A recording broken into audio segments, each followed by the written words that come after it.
اور اس حدیث کی اتنی فضیلت ہے اس آیت صورتوں کی، رسول اللہ صلی اللہ علیہ وسلم فرماتے ہیں سونے سے پہلے مسبحات کی تلاوت کیا کیجیے، ان میں ایک ایسی آیت ہے جو 1000 آیات سے بہتر ہے۔ کیا بول رہے ہیں؟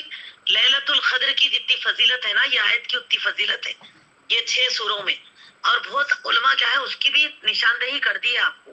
لیکن میری بہنوں، نبی صلی اللہ علیہ وسلم نے فرمایا کہ یہ آیت بھی ویسے ہی یہ 7 سوروں میں محفوظ ہے جیسے کہ لیلۃ القدر کو اللہ آخری دہ میں محفوظ رکھے۔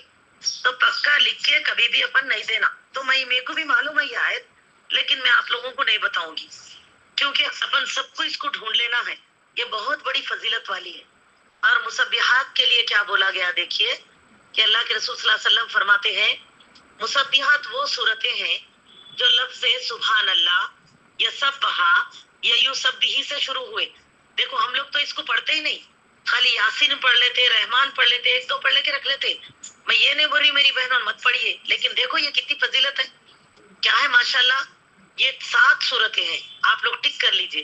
پہلا ہے سورہ بنی اسرائیل، دوسرا ہے سورہ حدید، تیسرا ہے سورہ حشر، چوتھا ہے سورہ صف، پانچواں ہے سورہ جمعہ، چھٹا ہے سورہ تغابن، ساتواں ہے سورہ اعلیٰ۔ یہ 7 سوروں کو مسبحات بولتے۔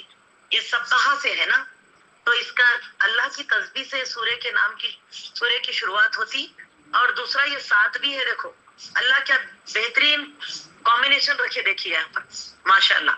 تو جو کوئی یہ صورتوں کو پڑھیں گے نا تو لیلۃ القدر کی جیسی برکت ہے، 1000 آیتوں کی برکت ہے۔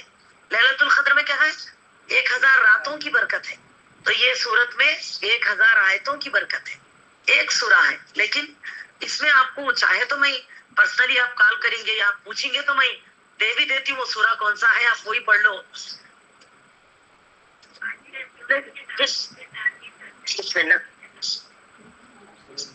لیکن میری بہنوں پھر بھی میں خود بھی چاہوں گی کہ ہم لوگ روز ایک کر کے صحیح 7 دن ہفتے میں یہ 7 سورے پڑھ لو، تاکہ ہم تلاش کر رہے ہیں اللہ کو نہ محنت کرنے والے پسند، تو تلاش کے اوپر اللہ تعالیٰ ہم سے خوش اور راضی ہوں گے۔ ٹھیک ہے، تکمیل کے بعد موقع دوں گی، اگر کوئی سوال کر رہے تو کون سا سورہ ہے بتا دیتی ہوں میں، فکر مت کیجیے، میں آف رکھیے، میں تکمیل کر دوں گی ابھی۔ ٹھیک ہے، اس کے بعد سورہ مرسلات ہے، قیامت کی یاد دہانی، سورہ نبا ہے، سورہ تکویر ہے، یہ سب قیامت کی یاد دہانی ہے، سمجھ گئے آپ کو؟ سورہ انفطار ہے، سورہ اعلیٰ تو آپ نے سن لیا، سورہ غاشیہ ہے میری بہنوں، پھر آتا ہے سورہ کافرون، قل یا ایھا الکافرون آتا نا، بہت فضیلت کی صورت ہے۔ ہم سمجھتے ہیں سورہ اخلاص ہی رات میں پڑھنے سے، سورہ اخلاص کا ایک مرتبہ پڑھنا ایک پو قرآن پڑھنے کے برابر ہے۔ یہ بات تو سب کو معلوم ہے نا کہ ایک مرتبہ نبی صلی اللہ علیہ وسلم نے فرمایا کہ آج کی رات میں آپ لوگوں کو پو قرآن سناؤں گا، تو صحابہ مسجد میں منتظر بیٹھے رہے، تو آپ صلی اللہ علیہ وسلم حجرے میں گئے، واپس آئے اور ایک مرتبہ سورہ اخلاص سنا کے چلے گئے۔ صحابہ بیٹھے ہی رہے، نبی صلی اللہ علیہ وسلم پھر لوٹ کر آئے، صحابہ سے سوال کیا کیا بات ہے تم لوگ گئے کیوں نہیں؟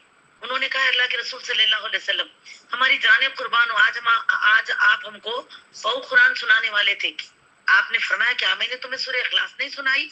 فرمایا ہاں سنائی ہے، تو فرمایا وہ پو قرآن کے برابر ہے۔ تو 4 مرتبہ سورہ اخلاص پڑھنا ایک قرآن پڑھنے کی فضیلت ہے، فضیلت ہے بلکہ روزانہ 4 بار پڑھ لے کے قرآن پڑھنا بند نہیں کرنا اماں، ٹھیک ہے نا؟ لیکن یہ سورہ اخلاص اتنی فضیلت ہے، لیکن یاد رکھیے سورہ اخلاص کے بعد اگر کوئی سورہ ایک بار پڑھنا پو قرآن کے برابر ہے تو وہ سورہ کافرون ہے۔ باجی دیکھیے ایک اور مائک آن ہوا ہے، اس کو میوٹ کریے بہن پلیز، آپ کا سوال میں ضرور لوں گی، فکر مت کیجیے، ٹھیک ہے؟ تو دعا کرا دے کے بقیہ رکنے والوں سے میں سوالات بھی لیتی ہوں انشاءاللہ آج، ٹھیک ہے؟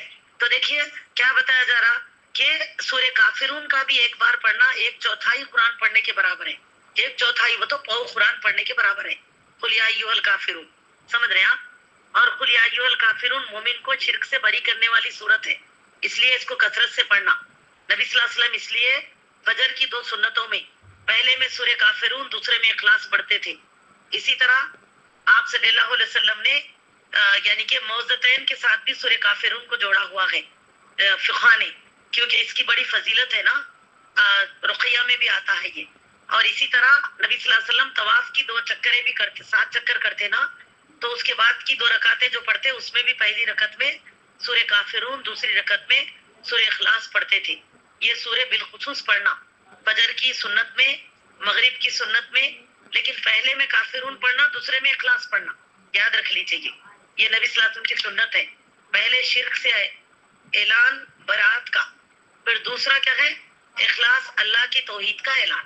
ٹھیک ہے. تو سورہ کافرون کی بہت فضیلت ہے ماشاءاللہ. تو رات میں سونے سے پہلے بھی جیسا ہم سورہ فلق، سورہ ناس، سورہ اخلاص تین بار پڑھتے نا سورہ آیت الکرسی کے ساتھ، تو 3 بار سورہ کافرون بھی پڑھ لیا کیجیے.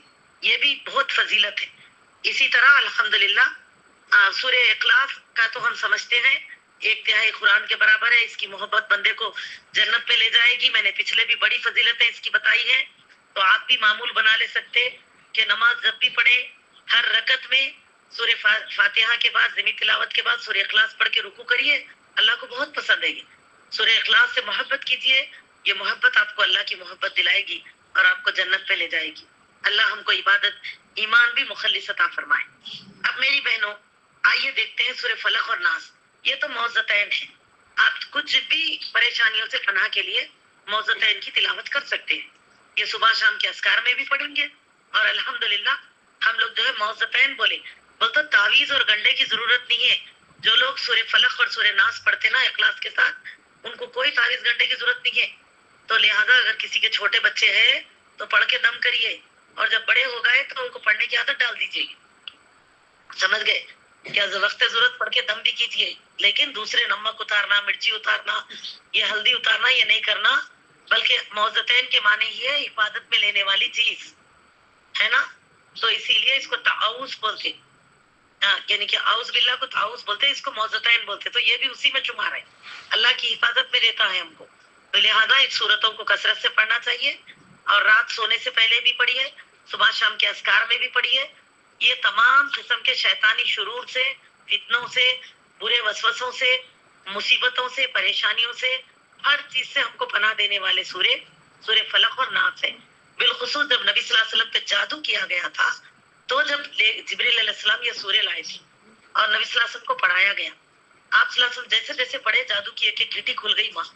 تو سوچیے اگر آپ کے اوپر کوئی کچھ کرا بھی دیے نا، تو یہ سورہ پڑھے تو ایک ایک گھٹی کی جیسا ہمارے اوپر سے ہر جادو کا اثر ختم ہو جاتا. تو اس لیے صبح شام اذکار میں پابندی سے پڑھنا.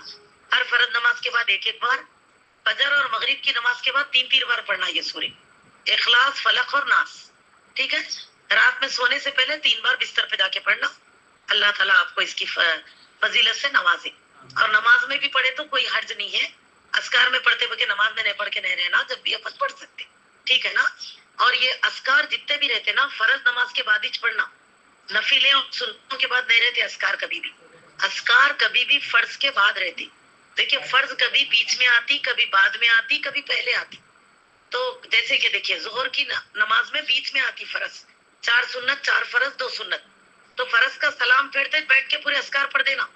فرض نماز کے بعد کوئی دعائیں نہیں رہتی، یاد رکھیے، صرف اذکار رہتے. اور اذکار ہی سب سے بڑی دعائیں رہتے. اس کے بعد آپ کو کوئی دعا کی ضرورت نہیں رہتی. لوگ بولتے دعا نہیں کرنا کیا باجی؟ کر رہے آپ، کر رہے نا دعا. اللہ خود آپ کو ایسے دعائیں دے دیے جو آپ کے لیے دنیا اور آخرت کے لیے ضروری ہے. تو اس سے ہٹ کے دعا کی ضرورت ہی نہیں ہے. تو لہٰذا آپ اس اذکار کو پڑھ لیا کیجیے. ٹھیک ہے. فرض کے بعد ہی پڑھنا، پھر 2 رکعت سنت پڑھنا ظہر کی، پھر جو چاہے نفلیں وغیرہ پڑھ لیجیے. اور دیکھیے کبھی بھی نماز کے بعد جو دعا کرتے ہیں اکثر لوگ، وہ 2 رکعت نفل پڑھ کے یا نفل نمازیں وغیرہ پڑھ کے جب بیٹھ کے پہلے اللہ کی حمد بیان کرنا، پھر درود پڑھنا، پھر جو بھی اپنی پرسنل دعا ہے وہ کرنا. ٹھیک ہے. یا نفل نماز کے سجدے میں جا کے کر سکتے، وہ بھی کر سکتے آپ آخری سجدے میں. لیکن فرض نماز کے بعد جو ہے کوئی دعا نہیں کرنا سوائے اذکار کی. اذکار ہی سب سے بڑی دعا ہے. آپ کتابوں میں دیکھ لیجیے انشاءاللہ. ٹھیک ہے. چلیے ماشاءاللہ. تو لہذا آپ کو یہ ہمیشہ فائدہ دیں گے ماشاءاللہ. اب ہم اس کے ساتھ ہی اپنی تفسیر کو تکمیل کریں گے.